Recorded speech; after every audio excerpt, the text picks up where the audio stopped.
E vocês não acreditam, eu achei botão espolhado do carrinho do Léo.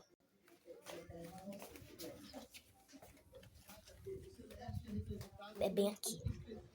O treco ficou aqui, gente. E tá junto com a cabeça do boneco. Léo colocou, eu acho que o Léo achou alguma coisa e colocou aqui. Ou ele já tava aqui, ó, faz tempo.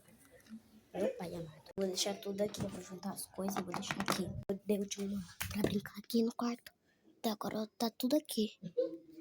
Não sei se eu acho as coisas agora. Pode estar onde? Aqui. Ou ali no quartinho, que o Léo deu uma de brincar.